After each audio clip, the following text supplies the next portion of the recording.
Welcome to Y.MGMT Equity.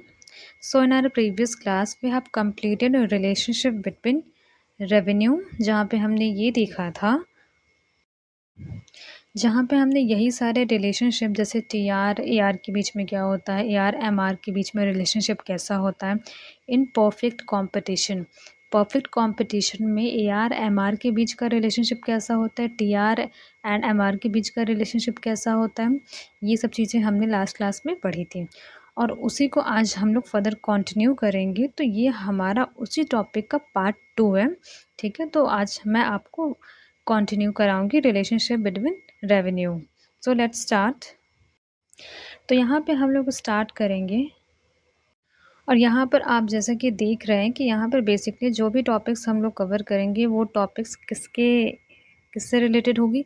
When price fall with rise in output, जब price हमारी क्या होती है, फॉल करती है और हमारी आउटपुट राइज होती है। ठीक है, जैसे कि यहाँ पे हम लोग इम्परफेक्ट कंपटीशन के बारे में अगर मैं बताऊँ आपको तो वहाँ पे क्या होती है कि प्रोडक्ट के फीचर के अकॉर्डिंग फर्म के पास थोड़ी बहुत छूट होती है, थोड़ी बहुत फ्रीडम होती है कि वो प्राइस को घटा बढ़ा सके, इंक्रीज़ और डिक्रीज़ कर सके अपने प्रोडक्ट की फ़ीचर के अकॉर्डिंग। ठीक है, तो बेसिकली ये चीज़ इम्परफेक्ट कंपटीशन में होता है when price fall with rise in output. ठीक है, लास्ट क्लास में जो हमने देखा था वहाँ पे मैंने आपको क्या बताया था कि वहाँ पे हमारी प्राइस क्या थी, कांस्टेंट थी। कांस्टेंट का मतलब कि प्राइस मूव नहीं कर रही थी, चेंज नहीं हो रही थी, एक जैसी प्राइस, एक ही प्राइस हमारी हर लेवल ऑफ आउटपुट पे थी।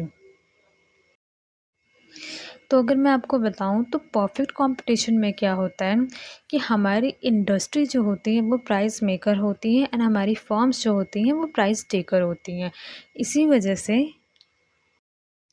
इसी वजह से वहाँ पे प्राइस क्या होता है, कांस्टेंट होता है, क्योंकि फर्म के पास फ्रीडम नहीं होती है कि वो प्राइस को इन्फ्लुएंस कर सके, क्योंकि वहाँ पे large number of buyers and sellers होते हैं। ठीक है, एंड प्रोडक्ट हमारी क्या होती है, होमोजीनियस होती है। इंपॉर्टेंट क्या है कि हमारी प्रोडक्ट होमोजीनियस नेचर की होती है। एंड अगर आप इम्परफेक्ट कॉम्परेशन की बात करें जो हम लोग यहाँ पर आज पढ़ेंगे, जिससे रिलेटेड टॉपिक हम लोग आज यहाँ पर कवर करेंगे, इम्परफेक्ट कंपटीशन में आपके डिफरेंशिएटेड प्रोडक्ट होती हैं, जो प्रोडक्ट सिमिलर होती हैं, सेम नहीं होती हैं, सिमिलर होती हैं। जैसे कि सोप की अगर हम लोग बात करें तो क्या होता है, डिफरेंट डिफरेंट ब्रांड्स के सोप अवेलेबल है, बट हर सोप का अलग अलग फ़ीचर है। ठीक है, तो उनके प्राइस उनके फ़ीचर के अकॉर्डिंग है। ठीक है, तो वो क्या है, वो इम्परफेक्ट मार्केट का पार्ट है। ठीक, तो यहाँ पर आज हम लोग देखेंगे रिलेशनशिप बिटवीन ए आर मतलब average revenue and marginal revenue मतलब M R when price fall with rise in output. तो यहाँ पे आप देखें, when firm can increase their volume of a sale only by decreasing the price then A R fall with increase in sale. देखिए यहाँ पे क्या लिखा है कि फर्म क्या करती है, अपने वॉल्यूम ऑफ सेल मतलब वॉल्यूम ऑफ सेल्स को तब इंक्रीज करती है जब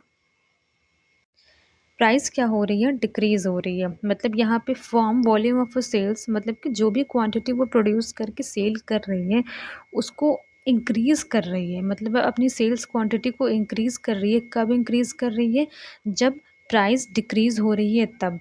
और जब ये सिचुएशन होती है कि हमारी जो फर्म है वो वॉल्यूम ऑफ सेल्स मतलब कि क्वांटिटी सेल्स क्वांटिटी को वो तब इंक्रीज़ कर रही है जब मार्केट में प्राइस कम हो रहा है, तो उस वक्त जो एवरेज रेवेन्यू होता है वो क्या होता है, फॉल करता है विथ इंक्रीज इन सेल। जैसे जैसे सेल बढ़ती जाएगी, जैसे जैसे आउटपुट को आप बढ़ाते जाओगे सेल्स में, वैसे वैसे क्या होगा कि आपकी एवरेज रेवेन्यू क्या होती जाएगी, फॉल करती जाएगी। क्यों फॉल करती जाएगी, क्योंकि मार्केट में उस प्रोडक्ट की प्राइस क्या है, डिक्रीज़ हो गई है। ठीक है, जैसा कि मैंने आपको लास्ट वीडियोस में भी बताया था कि हमारी price is equals to average revenue होती है। वो कैसे होती है, आपको मैंने ये चीज़ भी एक्सप्लेन किया था कि किसी भी प्रोडक्ट की जो प्राइस है, सेलर अगर उस प्रोडक्ट को अगर सेल कर रहा है तो बायर वही प्राइस पे करेगा सेलर को। ठीक है, तो बायर के जो सेलर की जो रेवेन्यू हुई वो क्या रेवेन्यू हुई, वो उतनी ही हुई जो प्रोडक्ट की प्राइस है। तो इसी वजह से यहाँ पे प्राइस एंड एवरेज रेवेन्यू हमारी क्या हो जाती है, इक्वल हो जाती है। ठीक है, तो यहाँ पे अगर मान लीजिए कि प्राइस अगर डिक्रीज़ हो रहा है, प्राइस अगर मान लीजिए कि डिक्रीज़ हो रहा है तो आपकी एवरेज रेवेन्यू भी तो फॉल करेगी ना। तो इसीलिए यहाँ पे कहा जा रहा है कि जैसे जैसे आप क्वांटिटी ऑफ आउटपुट को सेल करते जाएंगे, जितना ज़्यादा से ज़्यादा आप क्वांटिटी सेल करेंगे, उससे क्या होगा कि आपका जो एवरेज रेवेन्यू होगा वो फॉल करता जाएगा। ठीक है, It means revenue from every additional unit, that is the marginal revenue, will be less than AR. ठीक है, तो यहाँ पे क्या कहा जा रहा है कि जैसे मान लीजिए कि प्राइस मार्केट में डिक्रीज हो रही है और आप सेल्स को अगर मान लो बढ़ा रहे हो, क्वांटिटी ज़्यादा अगर आप सेल कर रहे हो, तो वहाँ पे क्या होगा, एवरी एडिशनल यूनिट को जब आप सेल करेंगे ना, जैसे कि एक के बाद आपने दूसरी की, दूसरे के बाद आपने तीसरी की, क्योंकि मार्केट में प्राइस कम हो रही है, इसी वजह से जितने भी यूनिट को आप बाद में सेल करते जाएंगे एक एक करके, एक एक करके, वहाँ से जो आपको रेवेन्यू मिलेगा, मतलब जो आपका मार्जिनल रेवेन्यू होगा, वो क्या होगा, वो डिक्रीज होता जाएगा। ठीक है, मार्जिनल रेवेन्यू का मतलब ही मैंने आपको बताया था, एडिशनल यूनिट को सेल करने से जो आपको रेवेन्यू मिल रहा है वो आपका क्या होता है, मार्जिनल रेवेन्यू होता है। जैसे कि पहले आपने एक सेल किया, उसके बाद आपने दूसरी क्वांटिटी सेल की, ठीक है, तो यहाँ पे आपका क्या हुआ कि जैसे जैसे प्राइस आपकी कम हो रही है, तो हर एक एडिशनल यूनिट को जो आप सोल्ड कर रहे हो, उससे आपकी एमआर क्या हो रही है, वो फॉल होते जा रही है, मतलब कि एआर से आपकी क्या होगी, कम हो जाएगी। तो इस केस में क्या होगा कि जो आपका एमआर होगा वो एआर से क्या होगा, लेस होगा, कम होगा। क्यों? क्योंकि देखिए, जब आप एवरेज रेवेन्यू जब आप निकालते हो ना, तो वहाँ पे आप टोटल, जैसे आप 5 यूनिट लिए, ठीक है, अब 5 यूनिट, फिफ्थ यूनिट का जब आप एआर निकालते हो, तो वहाँ पे तो आपने पाँचों यूनिट लिया है। पाँचों यूनिट का मतलब कि first, second, third, fourth, fifth, आपने पाँचों यूनिट का आप एआर निकाल रहे हो। बट एमआर जब आप कैलकुलेट करते हो ना, तो आप फिफ्थ यूनिट का आप एमआर कैलकुलेट करते हो। फिफ्थ यूनिट का मतलब कि यहाँ पे पाँचवें यूनिट का हम लोग निकाल रहे हैं, ना ही यहाँ पे फर्स्ट इंक्लूड है, ना ही यहाँ पे सेकंड यूनिट इंक्लूड है, ना ही यहाँ पे थर्ड यूनिट इंक्लूड है। ठीक है, बट जब आप एआर कैलकुलेट करते हो, तो वहाँ पे first unit, second unit, third unit, fourth unit आपकी सब इंक्लूड होती है। मतलब कि अगर आप एआर निकालोगे, तो जैसे मान लीजिए कि आपकी इतनी क्वांटिटी है, तो आप यहाँ पे अगर एआर निकाल रहे हो, तो आपके ये भी इंक्लूड है, ये भी इंक्लूड है, ये भी इंक्लूड है और ये भी इंक्लूड है इसमें। ठीक है, बट अगर आप एमआर कैलकुलेट करते हो, तो एमआर आप अगर फिफ्थ यूनिट की निकाल रहे हो, तो बस यही इंक्लूड है, बस यही, क्योंकि आप फिफ्थ यूनिट की तो एमआर बस निकाल रहे हो ना। इसी वजह से क्या होती है कि जब आपको रेवेन्यू होती है एडिशनल यूनिट को सेल करके, वो क्या होती है, आपकी एवरेज रेवेन्यू से कम होती है। क्या होती है, आपकी एवरेज रेवेन्यू से कम होती है। As a result, both AR and MR curve slope downward from left to right. देखिए, AR और MR कर्व क्या होता है, वो डाउनवर्ड स्लोप होता है। कोई भी कर्व डाउनवर्ड स्लोप कब होता है, जब वो डिक्रीज हो रहा होता है। ठीक है, कोई भी कर्व अपवर्ड स्लोप कब होता है, जब वो इंक्रीज हो रहा होता है। तो यहाँ पे अगर आप देखिए, तो आपकी average revenue curve as well as से आपकी मार्जिनल रेवेन्यू कर्व, दोनों का जो स्लोपिंग है वो क्या है, डाउनवर्ड है, डाउनवर्ड वो स्लोप होगा। ठीक है, लेफ्ट से right. So both MR and AR fall with increase in output. However, fall in MR is double than that in AR. That is, MR fall at a rate which is twice the rate of fall in AR. यहाँ पे देखिए, ये कहा जा रहा है कि देखिए, फॉल तो दोनों ही हो रही है। फॉल क्या हो रहा है, दोनों ही हो रहा है। आपकी एवरेज रेवेन्यू भी फॉल हो रही है और आपकी मार्जिनल रेवेन्यू भी फॉल हो रही है। बट एमआर जिस रेट से फॉल कर रहा है, वो एआर के फॉल करने के रेट से डबल है। मतलब कि एआर के कंपेरेटिवली एमआर आपका दुगना फॉल कर रहा है। जैसे कि एआर में अगर मान लीजिए कि एक की डिफरेंस आ रहे, वन वन के डिफरेंस आ रहा है, तो एमआर में आपका टू का डिफरेंस आएगा। एआर में मान लीजिए अगेन टू का डिफरेंस आ रहा है, तो एमआर में क्या होगा, आपका फोर का डिफरेंस आएगा। तो यहाँ पर ये चीज़ कहा जा रहा है कि जो एआर एंड एमआर है, वो दोनों फॉल कर रहा है, बट एमआर जिस रेट से फॉल कर रहा है, वो रेट ज़्यादा है एज़ कम्पेयर टू एआर। ठीक है, एआर हमारी कम रेट से फॉल कर रहा है एंड एमआर हमारा डबल रेट से फॉल कर रहा है as compared to AR. MR curve is steeper than the AR curve because MR is limited to one unit whereas AR is derived by all the unit. It leads to comparatively lesser fall in AR than fall in MR. अब steeper और फ्लेटर का मतलब मैंने आपको बताया था। Steeper का मतलब क्या होता है कि जब थोड़ा सा ऐसे जो आपकी स्टेयर्स होती हैं, वो थोड़ी खड़ी सीढ़ियाँ जो होती हैं, वो आपकी स्टीपर होती है, और जो फ्लैट होता है एकदम, उसको हम लोग क्या बोलते हैं, फ्लैटर बोलते हैं। तो यहाँ पे MR कर्व बोला जा रहा है कि वो स्टीपर है। MR कर्व क्या है, आपकी स्टीपर होती है as compared to AR curve आपकी फ्लैटर होती है। ठीक है, MR कर्व आपकी स्टीपर क्यों होती है, उसके पीछे आपका रीज़न ये है कि अगर आप देखिए MR कैलकुलेट करते हैं, MR जब आप कैलकुलेट करते हैं, तो आप फिफ्थ यूनिट की, चाहे फोर्थ यूनिट की, चाहे थर्ड यूनिट की कैलकुलेट करेंगे। लेकिन जब आप एआर कैलकुलेट करते हैं तो वहाँ पे अगर 5th यूनिट पे अगर आप एआर कैलकुलेट कर रहे हैं तो इस 5th यूनिट में आपकी फर्स्ट यूनिट भी इंक्लूड होगी, सेकंड यूनिट भी इंक्लूड होगी, थर्ड यूनिट भी इंक्लूड होगी एंड फोर्थ यूनिट भी इंक्लूड होगी। इसीलिए जो एआर का कर्व होता है वो हमारा क्या होता है, वो थोड़ा सा फ्लैटर होता है और एमआर का कर्व क्या होता है, वो थोड़ा सा हमारा स्टीपर होता है। जैसे कि यहाँ पर मैंने आपको tabular representation and graphical representation के थ्रू वही चीज़ समझाया है कि देखिए यहाँ पे हमने यूनिट्स लिया, सबसे पहले यूनिट्स लिया, उसके बाद हम लोग एआर, तो यहाँ पे हम लोग एआर देखेंगे, फिर भी हम लोग, मैं आपको बताती हूँ किस तरीके से इसको देखेंगे। देखिए जब आपने 1 यूनिट जब सोल्ड किया तो उसकी प्राइस क्या थी, उसकी प्राइस थी 5 रुपीज़, ठीक है। जिसको हम लोग यहाँ पे मैंने ये भी लिखा है कि AR is equals to price, जो मैंने आपको पहले भी एक्सप्लेन किया। जब आप 2 यूनिट जब आप सोल्व कर रहे हो तो उसकी प्राइस है 4, ठीक है। जब आप 3 यूनिट सोल्व कर रहे हो तो उसकी यूनिट क्या है, 3। जब आप 5 यूनिट जब सोल्व कर रहे हो तो उसकी जो प्राइस है वो कितनी है, 1 है। तो यहाँ पे देखिए मैंने 5th नहीं बोला है, मैंने 4th नहीं बोला है, मैंने क्या बोला, 5 यूनिट, मतलब 1 2 3 4 5, 5 इंक्लूड है इसमें। तो जब आप एआर कैलकुलेट करते हो ना तो आप सारी यूनिट्स को इंक्लूड करके चलते हो, सारी यूनिट्स को। जैसे कि आप 8 यूनिट की अगर एआर कैलकुलेट कर रहे हो, एवरेज रेवेन्यू अगर आप निकाल रहे हो, तो 8 8 में 1 to 7 भी इंक्लूड है, 1 to 7 भी वहाँ पे क्या है आपके इंक्लूड है, ठीक है। बट जब आप एमआर जब आप कैलकुलेट करते हो तो वहाँ पे आप क्या करते हो, जैसे कि मैंने कहा कि आपको 5th यूनिट का एमआर आपको कैलकुलेट करना है, तो 5th यूनिट का एमआर कैलकुलेट करने के लिए आप क्या करेंगे, एमआर का फॉर्मूला क्या होता है, TRN-TRN-1, मतलब कि TR of total revenue of nth term. Total revenue of nth term का मतलब क्या, जैसे कि मैंने आपको बोला कि आपको 5th यूनिट का मार्जिनल रेवेन्यू निकालना है, तो आपकी n की वैल्यू क्या हो गई, 5 हो गई, ठीक है। तो 5th यूनिट पे आपका टोटल रेवेन्यू जो होगा, टोटल रेवेन्यू आपका 5th यूनिट पे कितना है, 5 है। तो total revenue of nth term, यहाँ पे आप क्या लेंगे, 5 लेंगे।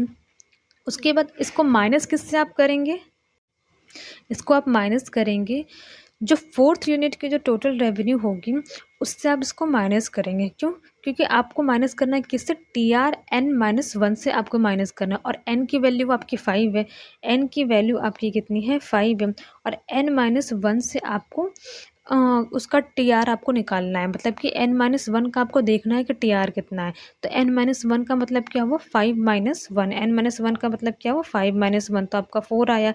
इसका मतलब कि आप 4th यूनिट का देखेंगे कि टोटल रेवेन्यू आपका कितना है, तो 4th यूनिट का आपका टोटल रेवेन्यू 8 है, ठीक है। तो यहाँ पे 5 - 8 हो जाएगा, तो यहाँ पे -3 आपका आ गया। तो यहाँ पर आपने एक चीज़ देखा कि जब हम लोग एवरेज रेवेन्यू कैलकुलेट करते हैं, एवरेज रेवेन्यू जब हम लोग कैलकुलेट करते हैं तो यहाँ 1 to 5 हमने सबको इंक्लूड किया है, बट जब हमने मार्जिनल रेवेन्यू को कैलकुलेट किया है तो यहाँ पे हम लोग 5th यूनिट और 4th यूनिट और 3rd यूनिट इस तरीके से हम लोग निकालते हैं, जहाँ पे हमारी एक ही यूनिट होती है, ठीक है।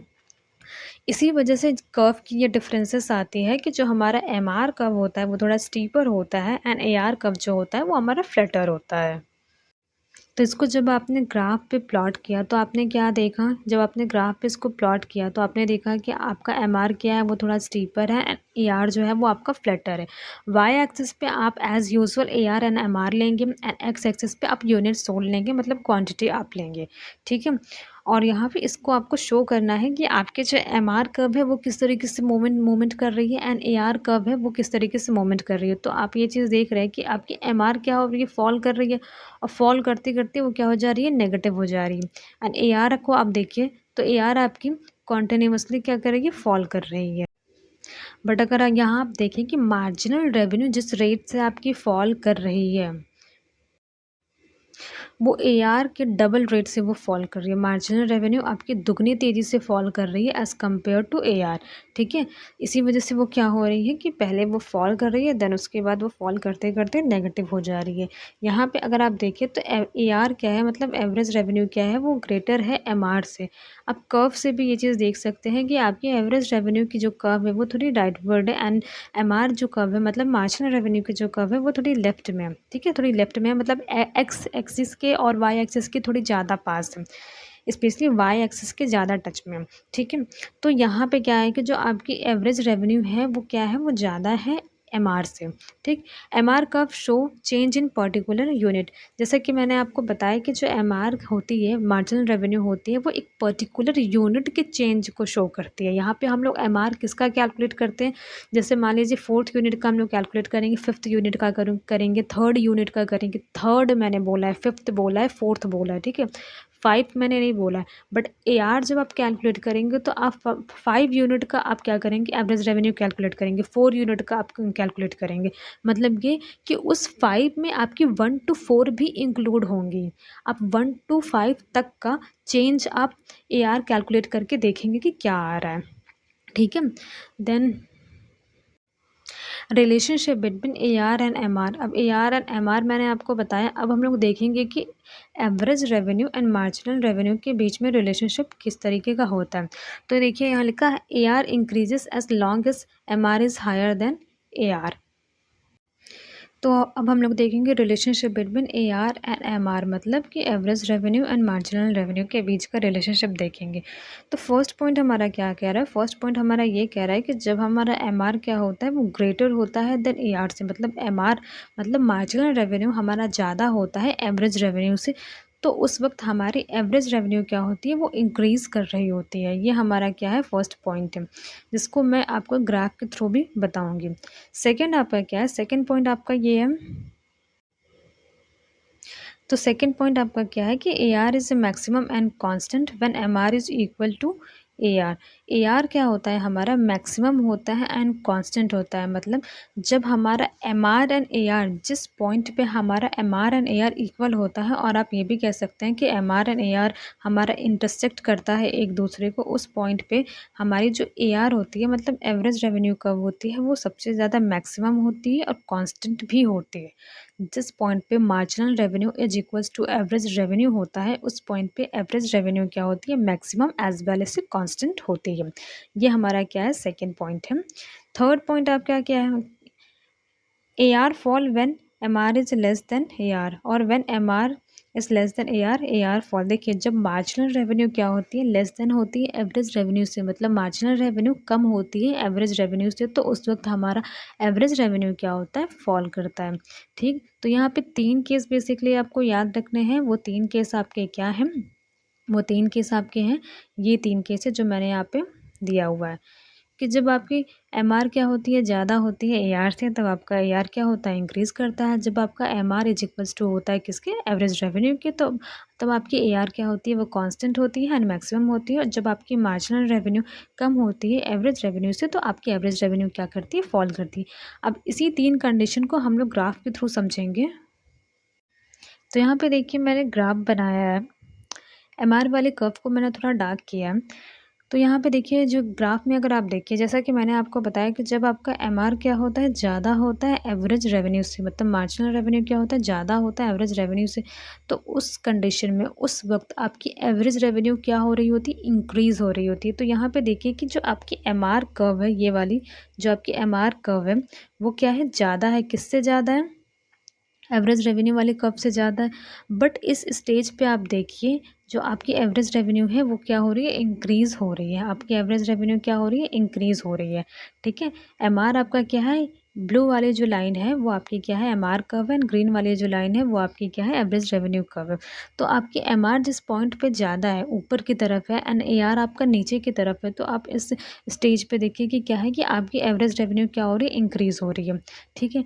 अब दूसरा आप देखिए, जिस पॉइंट पे आपकी MR is equals to AR हुई है, मतलब कि MR cup and AR cup दोनों एक दूसरे को इंटरसेक्ट कर रहे हैं, जहाँ मैंने ये छोटा सा सर्कल बनाया है, यहाँ पे देखिए ये वो पॉइंट है जहाँ पे हमारी AR मतलब एवरेज रेवेन्यू कर्व सबसे ज़्यादा मैक्सिमम होती है, मतलब मैक्सिमम होती है ये, ठीक। और मैक्सिमम के साथ ये कांस्टेंट भी होती है, क्योंकि उसके बाद वो क्या करती है, वहाँ से फॉल करने लगती है, ठीक है। थर्ड केस में मैंने आपको बताया था कि जब आपकी MR कर्व जो होती है वो less than average revenue curve होती है, तो आप देखिए कि एक बार MR is equals to AR होने के बाद जो MR कर्व है वो एवरेज रेवेन्यू से नीचे आ गई है, वो एवरेज रेवेन्यू से क्या आ गई है, नीचे आ गई है। तो यहाँ पे जब MR आपकी कम हो गई AR से, तो आप देखिए एआर आपकी क्या कर रही है, फॉल कर रही है। मतलब कि जिस पॉइंट पे आपकी एवरेज रेवेन्यू मैक्सिमम हो गई और कांस्टेंट हो गई, उसके बाद जो एवरेज रेवेन्यू होती है वो फॉल करना शुरू कर देती है। ठीक है। और एवरेज रेवेन्यू एमआर से मतलब मार्जिनल रेवेन्यू से क्या होती है, ज़्यादा होती है। ठीक। तो बेसिकली इस ग्राफ का एक्सप्लेनेशन यही था, और 3 कंडीशन आपको बस ये याद रखने हैं कि आप जब भी ग्राफ बनाएंगे तो ग्राफ में आपको ये 3 कंडीशन फुलफिल करना है, दिखाना है। जहाँ पे आप पहले क्या दिखाओगे, एमआर को आप ज़्यादा होते हुए दिखाओगे एआर से, और उस जगह आप ये दिखाओगे कि जब आपकी एमआर क्या होगी, ज़्यादा होगी एवरेज रेवेन्यू से, तो एवरेज रेवेन्यू कब आपकी क्या होगी, इंक्रीज होती जाएगी। ठीक है। सेकंड केस में आप क्या दिखाओगे, सेकेंडली आप उसको उस पॉइंट पे जाकर रोकोगे जहाँ पे आप ये चीज़ शो करोगे कि आपकी एमआर और एआर दोनों एक दूसरे को इंटरसेक्ट कर रही हैं। ठीक है। उस पॉइंट पे जो आपकी एवरेज रेवेन्यू होगी वो क्या होगी, कांस्टेंट होगी, एज वेल एज से क्या होगी, मैक्सिमम भी होगी। और एक बार एमआर और एआर दोनों इक्वल हो गए और दोनों एक दूसरे को इंटरसेक्ट कर लिए और एआर का कांस्टेंट और मैक्सिमम पॉइंट आ गया, तो उसके बाद से जो एवरेज रेवेन्यू कर्व होती है वो क्या करती है, फॉल करना शुरू हो जाती है। और इस पॉइंट पे जो आपकी मार्जिनल रेवेन्यू होती है वो कम होती है आपकी एवरेज रेवेन्यू से। तो अब आगे हम लोग देखते हैं। देखिए तीसरा रिलेशनशिप हमारा किस चीज़ का है, रिलेशनशिप बिटवीन टीआर मतलब टोटल रेवेन्यू एंड एमआर मतलब marginal revenue when price fall with rise in output. यहाँ पे हम लोग किसकी बात कर रहे हैं कि जब हमारी प्राइस फॉल कर रही है और हमारे जो सेलर है, हमारे जो फर्म्स है, वो क्या कर रहे हैं, आउटपुट को इंक्रीज़ कर रहे हैं, ज़्यादा से ज़्यादा आउटपुट सेल कर रहे हैं। तो यहाँ पे देखिए कि total revenue and marginal revenue के बीच में क्या रिलेशनशिप होता है। As long as marginal revenue is positive, जब तक हमारी मार्जिनल रेवेन्यू क्या होती है, पॉजिटिव होती है, तब तक टीआर मतलब टोटल रेवेन्यू क्या होता है, वो इंक्रीज़ हो रहा होता है। और आप ये भी कह सकते हैं कि जब आपकी टोटल रेवेन्यू इंक्रीज़ हो रही है तब तक आपकी मार्जिनल रेवेन्यू क्या होती है, पॉजिटिव होती है। ठीक है। आप दोनों तरीके से इस चीज़ को देख सकते हैं कि एमआर जब पॉजिटिव है तो इसका मतलब ये कि टीआर आपकी इंक्रीज़ कर रही है। ठीक है। और अगर मान लीजिए कि टीआर आपकी इंक्रीज़ कर रही है तो आपकी एमआर क्या है, पॉजिटिव है। आप दोनों तरीके से इसको देख सकते हैं। तो आपको फर्स्ट पॉइंट आपका यहाँ पे ये फर्स्ट रिलेशनशिप आपका क्या है कि जब आपकी टीआर इंक्रीज़ होती है तो एमआर क्या होती है, पॉजिटिव होती है। सेकेंड रिलेशनशिप क्या है, यहाँ पे देखिए कि जब टीआर अपनी मैक्सिमम पॉइंट पे होती है, टीआर क्या होती है, अपने मैक्सिमम पॉइंट पे होती है, तो उस वक्त जो मार्जिनल रेवेन्यू होती है वो क्या होता है, जीरो हो जाता है। आप इस तरीके से ये भी देख सकते हैं कि जब आपकी एमआर जो होती है वो क्या होती है, जब जीरो होती है तो टीआर आपकी क्या होती है, वो मैक्सिमम पीक पॉइंट पे अपनी होती है। तो आपकी सेकंड पॉइंट क्या थी, सेकंड आपका ये पॉइंट था। सेकंड रिलेशनशिप आपका ये था कि जब आपका टीआर क्या होता है, मैक्सिमम पॉइंट पे होता है, तो आपकी एमआर क्या होती है, जीरो होती है। थर्ड रिलेशनशिप आपका क्या है कि यहाँ पे देखिए टीआर जब फॉल करना शुरू करती है, मतलब टीआर जब गिरना शुरू करती है, तो आपकी एमआर क्या होती है, नेगेटिव हो जाती है। और आप ऐसे भी देख सकते हैं कि जब आपकी मार्जिनल रेवेन्यू नेगेटिव होती है तो टोटल रेवेन्यू आपकी क्या होती है, वो फॉल करना शुरू करती है।